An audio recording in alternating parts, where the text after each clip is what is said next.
बेडे बेडे सावधान बोलू नका रे. नमस्कार मित्रांनो, माझे नाव समीक्षा पंडित बोलते. मी आज तुम्हाला मराठवाडा मुक्ती संग्राम दिन याविषयी 2 शब्द सांगणार आहे. ते तुम्ही शांतपणाने ऐकून घ्यावे ही माझी नम्र विनंती. आमचा मराठवाडा जन्मभूमी संतांची, कर्मभूमी कलावंतांची असा 8 जिल्ह्यांचा मजबूत चिरेबंदी वाडा. त्यातील प्रत्येक तालुका म्हणजे सुंदर फुलांचा सडा असा आमचा मराठवाडा. इथल्या जिल्ह्यांची काय सांगावी महती, ज्यांनी देशात गाजवली आपली कीर्ती. ऐतिहासिक वारसांचा आहे येथे सागर. अशी आमची राजधानी संभाजीनगर. गोदावरी काठावरील समृद्ध शहर नांदेड. गुरुद्वाराचे इथले आहे प्रत्येकाला वेळ. कृषी विद्यापीठाची नांदी येते. असे गोड प्रत्येकाची वाणी येते. असे मोठे शहर म्हणजे परभणी.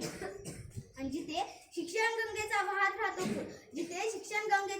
राहतो पूर. असे शैक्षणिक शहर म्हणजे लातूर. ऊस कामगारांसाठी या जिल्ह्याची आहे मोठी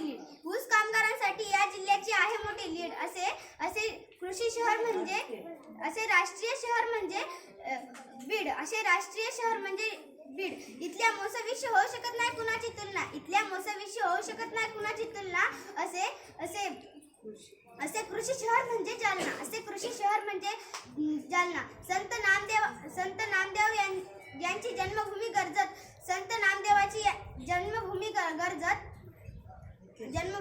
इथे सदा त्यांचे अभंग आणि बोली. असे धार्मिक शहर म्हणजे हिंगोली.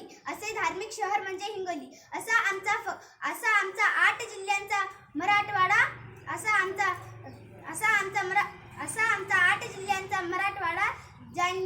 फक्त अनेक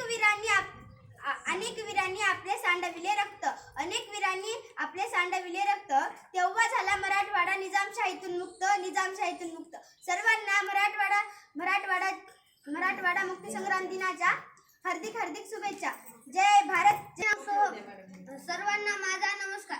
आज 17 सप्टेंबर हा दिवस आपण मराठवाडा मुक्ती संग्राम दिन म्हणून साजरा करीत आहोत. सर्वप्रथम सर्वांना मराठवाडा मुक्ती संग्राम दिनाच्या हार्दिक शुभेच्छा. मित्रांनो, 15 ऑगस्ट 1947 रोजी भारताला